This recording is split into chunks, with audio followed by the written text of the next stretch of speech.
Hello friends, hopefully आप सभी लोग अच्छे होंगे। तो यहाँ पे मैंने आपको लास्ट वीडियो में ये होमवर्क दिया था कि जहाँ पे कोई भी एक क्वाड्रेटिक पोलिनोमियल आपको निकालनी है, वो क्वाड्रेटिक पोलिनोमियल निकालनी है जिसके जीरोस का सम और प्रोडक्ट जो है वो यहाँ पे दिया हुआ है। ठीक है, सो चलिए यहाँ पे अगर मैं बात करूं तो क्वेश्चन नंबर सेकेंड के फर्स्ट पार्ट की बात करते हैं। चलिए यही से स्टार्ट करते हैं। तो question number question number second का फर्स्ट पार्ट। ठीक है, सो क्वेश्चन नंबर सेकेंड का फर्स्ट पार्ट यहाँ पे ध्यान दीजिए कैसे करेंगे। मैंने आपको पिछली वीडियो में हिंट दिया था, यहाँ पे पोलिनोमियल्स के जो भी पोलिनोमियल निकालना है उसके जीरोस का सम और प्रोडक्ट दे दिया है। तो पहले ये लिखेंगे लेट px, ये मैं ऐसा लिख रहा हूं कि अगर एग्जाम में आपको आए तो ऐसा लैंग्वेज आप कम से कम इतना जरूर लिखें। So let px is equal to ax square plus bx plus c be the required polynomial. ठीक है ना, पोलिनोमियल। तो आप एज्यूम क्या किया आपने कि चलो ये जो है ax square plus bx plus c जो है ये रिक्वायर्ड पोलिनोमियल है।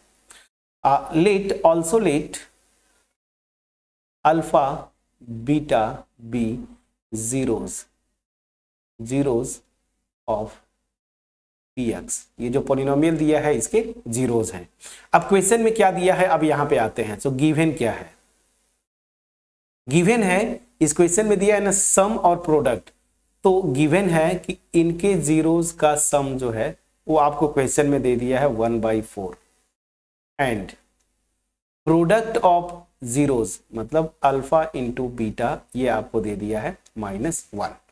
अब ये पोलिनोमियल कंप्लीटली नोन हो जाएगी अगर ए बी सी निकल जाए। तो अब यहां पे जो रिलेशन अभी जस्ट आप पीछे क्वेश्चन में किया, सो वी नो दैट, बस यहां पे जरूर लिखिए we know that alpha plus beta this is equal to minus B by A. ठीक है ना, and alpha beta this is equal to C by A. So this will imply alpha plus beta की value आपने यहां पे लिखा तो 1/4 this is equal to minus B by A, इसको आप लिख लीजिए equation 1 and product of zeros जो है वो -1 दिया है तो -1 this is equal to C by ए।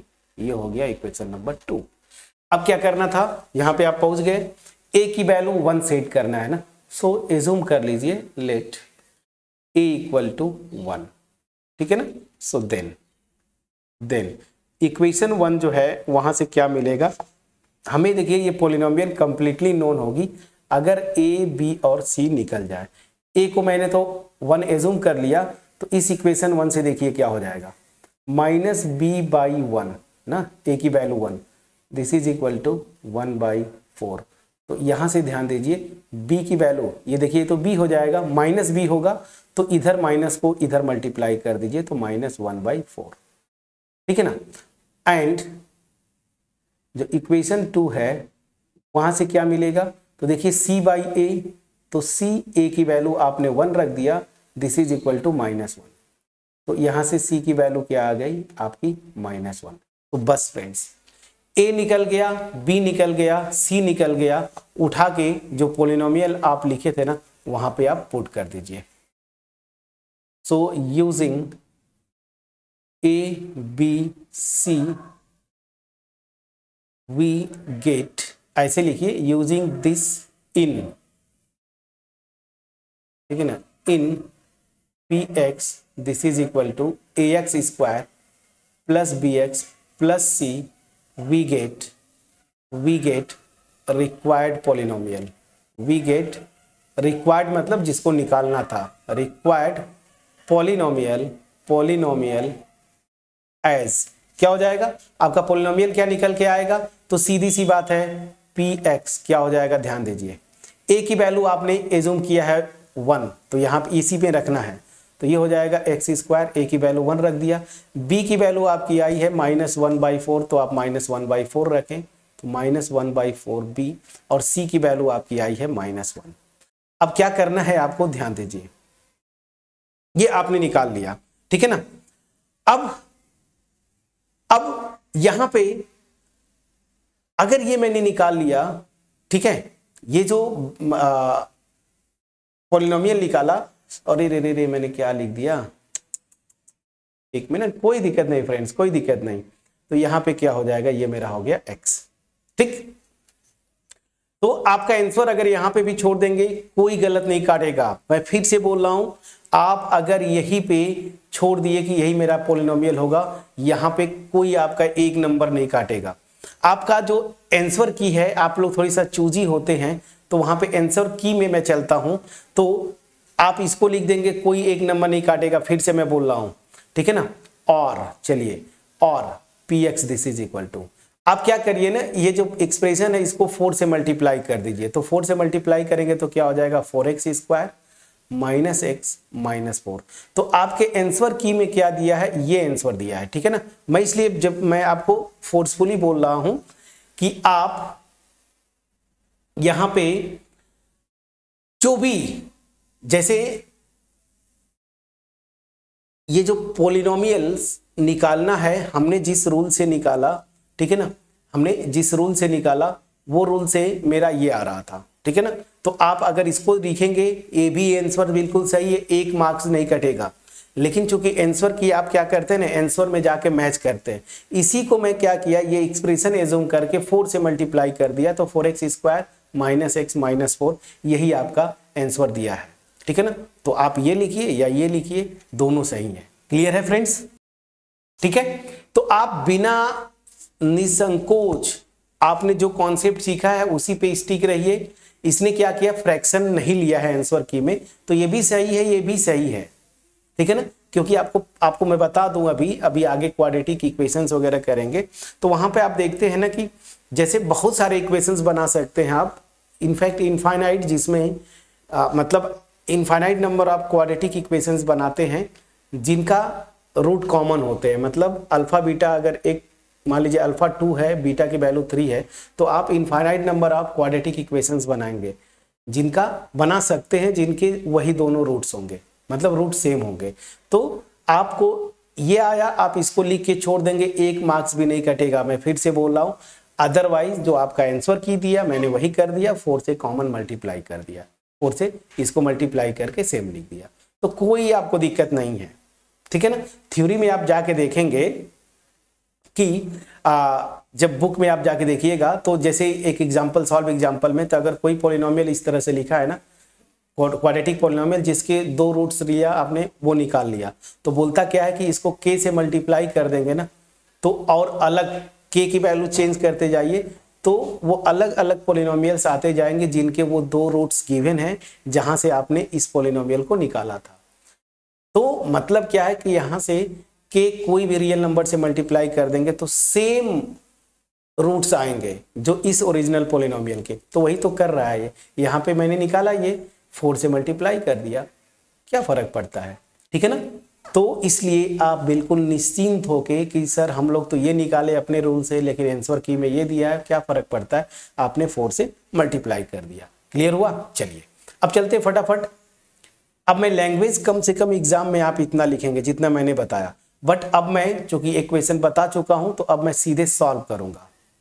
अब ध्यान दीजिए, यहां पे अल्फा प्लस बीटा ये दिया हुआ है √2 ना, सम ये दिया है आपका √2, और ये क्या होता है -b/a, और alpha into beta product of root आपको दिया है 1/3, और ये होता है c/a। अब आप क्या करिए, a की वैल्यू 1 ले लीजिए। जब a की वैल्यू 1 ले लेंगे तो b की वैल्यू आ जाएगी -√2, और c की वैल्यू आ जाएगी 1/3, ठीक है ना। अब मैं डायरेक्ट कर रहा हूं, यहाँ पे सम ऑफ रूट दिया है √2, प्रोडक्ट ऑफ रूट दिया है 1/3। आप यहाँ पे a की वैल्यू 1 सेट करके b की वैल्यू आ गई c की, तो पॉलिनोमियल मेरी क्या आ जाएगी, px इक्वल टू क्या होता था, ax square plus bx plus c। अब a की वैल्यू तो 1 लिया आपने, तो x स्क्वायर, b की वैल्यू -√2x, और c की वैल्यू रख दीजिए 1/3। प्लीज चेक करिएगा। अब अगेन इसने क्या किया, ये आंसर ना देके क्या किया है, 3 से मल्टीप्लाई कर दिया तो क्या हो जाएगा 3x square minus 3√2x plus 1। ये आपका आंसर की मैं चेक कर रहा हूं, यही दिया है 3x square minus 3√2x plus 1। तो इसने क्या किया, जहां पे फ्रैक्शन आ रहा है ना उसको इसने ये क्या कर रहा है, इस फ्रैक्शन जो आ रहा है ना इससे नीचे डिनोमिनेटर में उसी नंबर से मल्टीप्लाई करके पॉलिनोमियल बना दे रहा है। क्लियर हुआ? चलिए सेकेंड पार्ट भी हो गया, अब थर्ड पार्ट पे चलते हैं। थर्ड पार्ट जो बोल रहा है फटाफट करेंगे इसी तरीके से। सम दिया है अल्फा प्लस बीटा, ये दे दिया है 0 और यही क्या होता है मेरा minus B by A. Product दिया हुआ है यहाँ पे √5 और ये क्या होता है c बाई ए। अब आप क्या करेंगे, a की वैल्यू 1 सेट करिए, a की वैल्यू आपने 1 सेट किया इसी इक्वेशन में, तो यहां से देखिए b की वैल्यू मेरी 0 आ जाएगी ना, 1 सेट किया तो माइनस बी इक्वल टू 0, तो यहां से b की वैल्यू 0 और यहाँ पे a की वैल्यू 1 सेट करेंगे तो c बाई 1 मतलब c इक्वल टू √5। ठीक, तो अब जब ये आ गया तो यहां से पॉलिनोमियल आपकी आ जाएगी, px क्या हो जाएगा ax स्क्वायर, तो x स्क्वायर a की वैल्यू 1 प्लस bx तो plus 0 into x plus c √5। तो यहां से जो पॉलिनोमियल आपकी आ रही है x square plus √5, please check करिएगा। और देखिए यहां पे वही पॉलिनोमियल दिया है, आंसर की में भी यही दिया। क्यों? क्योंकि यहां पे कोई फ्रैक्शन नहीं आ रहा है, फ्रैक्शन आता डिनोमिनेटर में जो नंबर है उससे मल्टीप्लाई कर देता। ठीक है ना? चलिए यहां तक ठीक है। अब चलिए फटाफट आगे करते हैं। तो ये आपका हो गया क्वेश्चन नंबर सेकेंड का थर्ड पार्ट। अब आप फटाफट करते जाएंगे, फोर्थ पार्ट पे आता हूं। फोर्थ पार्ट क्या है इसको करते हैं। यहां पे देखिए सम ऑफ रूट्स क्या दे दिया है 1, देखिए सम ऑफ रूट्स भी 1, प्रोडक्ट ऑफ रूट्स भी 1 और ये मेरा क्या होता है माइनस बी बाई ए। ठीक, और प्रोडक्ट ऑफ रूट भी 1 दे दिया है, प्रोडक्ट ऑफ रूट्स मतलब प्रोडक्ट ऑफ जीरोस, तो अल्फा इंटू बीटा यहाँ पे क्या दे दिया है 1 क्वेश्चन में। ठीक है ना, दिस इज क्या होता है सी बाई ए। अब आप क्या करेंगे, a की वैल्यू 1 सेट कर दीजिए, a की वैल्यू 1 सेट करेंगे तो इस इक्वेशन से क्या आएगा माइनस बी बाई 1 ना, a की वैल्यू 1 रखा आपने, दिस इज इक्वल टू 1, तो b की वैल्यू मेरी आ जाएगी -1। उसी तरीके से यहाँ पे आते हैं c बाई 1 और दिस इज इक्वल टू 1 दिया है तो यहाँ से c की वैल्यू 1, तो मेरी पोलिनोमियल क्या आ जाएगी, पोलिनोमियल तो ax square plus bx plus c। तो यहाँ पे देखिए a की वैल्यू तो आपने सेट किया 1 तो ये हो जाएगा x स्क्वायर, b की वैल्यू आपने निकाला -1 तो -x और c की वैल्यू 1, तो मेरी पॉलिनोमियल क्या आई x square minus x plus 1। यही आंसर की में आपका आंसर भी दिया है। अब कर ले जाएंगे, बिल्कुल कर ले जाएंगे। चलिए अब मैं जब स्टार्ट ही कर दिया हूं तो फिनिश ही कर देता हूं फिफ्थ पार्ट। यहां पे अगेन सम ऑफ जीरोस दे दिया है, क्या ये पहला पार्ट क्या है -1/4 और ये क्या होता है मेरा माइनस बी बाई ए, और प्रोडक्ट ऑफ रूट जो है ये आपको इस क्वेश्चन में दिया है 1/4 और ये क्या होता है product of root c by A. Again a को आप 1 सेट करिए तो यहां से क्या आ जाएगा minus B by 1, this is equal to -1/4। ये तो माइनस बी हुआ, इधर -1/4 तो b की वैल्यू क्या आ जाएगी 1/4। उसी तरीके से इस इक्वेशन से क्या आएगा, a की वैल्यू 1 सेट किया आपने तो c by 1, this is equal to ये है आपका 1/4, तो यहां से क्या आ गया c की वैल्यू 1/4। तो मेरी पोलिनोमियल क्या आ जाएगी px इक्वल टू a की वैल्यू मैंने सेट किया है क्या 1, तो यहाँ 1 रखेंगे तो x स्क्वायर, b की वैल्यू मेरी आ गई 1/4 तो प्लस 1/4x, यहाँ b की वैल्यू रख दिया और c की वैल्यू भी मेरी 1/4। अब ये आंसर नहीं दिया होगा, इसने क्या किया 4 से मल्टीप्लाई कर दिया तो 4x square plus x plus 1। ये पोलिनोमियल आपको दिया होगा, बिल्कुल दिया है 4x square plus x plus 1। Clear है फ्रेंड्स? चलिए अब चीजें समझ में आ गई। चलिए सो अब छठा पार्ट मतलब लास्ट पार्ट करते हैं जरा, क्या है अगेन सम ऑफ रूट्स दिया है। तो लैंग्वेज देखिए जो भी मैं सॉल्व कर रहा हूं उससे पहले आप ये पूरा क्वेश्चन 1 में मैंने आपको बता दिया कि इतना मिनिमम लैंग्वेज आप लिख के ऐसे ही हर क्वेश्चन को सॉल्व करेंगे, बट यहाँ पे बस मैं केवल सोल्यूशन दे रहा हूं, लैंग्वेज ये होना चाहिए। तो नोट कर लीजिएगा कॉपी में, और अगर क्वेश्चन आता तो आप इस तरीके से डिटेल में जाएंगे, ठीक है ना। चलिए तो अब फटाफट करते हैं। सो ये हो गया आपका अल्फा प्लस बीटा ना, मतलब सम ऑफ रूट्स। इस क्वेश्चन में देखिए कहां दिया है, चलिए ये दिया है 4 और सम ऑफ जीरोस या सम ऑफ रूट्स क्या होता है, माइनस बी बाई ए, और product of roots alpha into beta, ठीक है ना, ये क्वेश्चन में दे दिया है आपका 1, और प्रोडक्ट ऑफ रूट्स या प्रोडक्ट ऑफ जीरोस क्या होता है, सी बाई ए। पोलिनोमियल मेरी निकल जाएगी, पोलिनोमियल में क्या लेके चलता हूं, यही P X is equal to A X square plus B X plus C ना।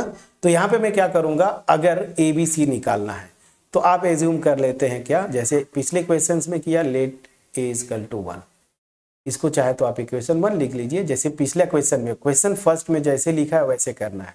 तो यहां से क्या आ जाएगा, ध्यान दीजिएगा, माइनस बी बाई 1, ए की वैल्यू मैंने 1 कर लिया, दिस इज इक्वल टू 4 दिया हुआ है, तो यहां से b की वैल्यू मेरी क्या आ जा रही है फ्रेंड्स, यहां से b की वैल्यू आ जाएगी -4।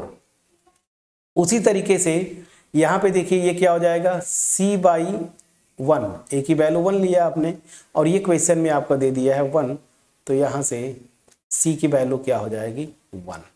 तो मेरी पोलिनोमियल क्या आ गई, P X is equal to, a की वैल्यू मेरी क्या है 1, तो यहां से एक्स स्क्वायर, b की वैल्यू मेरी -4 है तो -4x, और c की वैल्यू 1 है तो +1, तो ये हो जाएगा एक्स स्क्वायर -4x + 1, ये मेरी पोलिनोमियल आ गई। मैं समझा पाया कि नहीं? तो कितना इजी था ये क्वेश्चन, अगर थ्योरी आपने ढंग से किया तो पोलिनोमियल का एक भी क्वेश्चन आपका छूटना नहीं चाहिए। क्वेश्चन फर्स्ट में आपको जीरोज निकालने थे, गिवन पोलिनोमियल दी हुई थी और आपको वेरीफाई करना था जीरोज और इसके कोफिशिएंट्स के बीच में रिलेशनशिप। सेकेंड क्वेश्चन में क्या था, रूट्स का सम और प्रोडक्ट दे दिया था, आपको पोलिनोमियल बनाना था। तो कैसे बनाना है देखिए, मैंने आपको पूरा क्वेश्चन सेकेंड का फर्स्ट पार्ट डिटेल सोल्यूशन बताया। कम से कम इतना लैंग्वेज जरूर अपने एग्जाम में लिखें। बाकी के जो कोई इसके पार्ट्स थे, सेकेंड थर्ड फोर्थ ऐसे करके, उनको हमने डायरेक्ट में सॉल्व कर दिया, लेकिन लैंग्वेज तो आप इतना कम से कम हर एक क्वेश्चन में आप लिखेंगे। क्लियरली समझ में आया कि नहीं, प्लीज बोलिएगा। ठीक है, तो आपका चैप्टर नंबर 2 पॉलिनोमियल्स हमने फिनिश किया, ठीक है ना। अब चैप्टर 3 क्या है आपका 10th का, आप देखेंगे लीनियर इक्वेशंस की बात करते हैं ना, in fact pair of linear equations in 2 variables, ये आपका मेन जो पोर्शन है। तो इसको बहुत डिटेल में इसका पहले थ्योरी करेंगे, उसके बाद एक एक एक्सरसाइज करते हुए जाएंगे।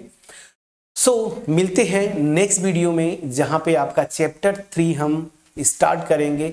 बट बिफोर दैट मैं ये एक्सपेक्ट करता हूं कि मेरा जो एफर्ट था बिल्कुल क्रिस्टल क्लियर वे में आपके पास पहुंच पाया होगा।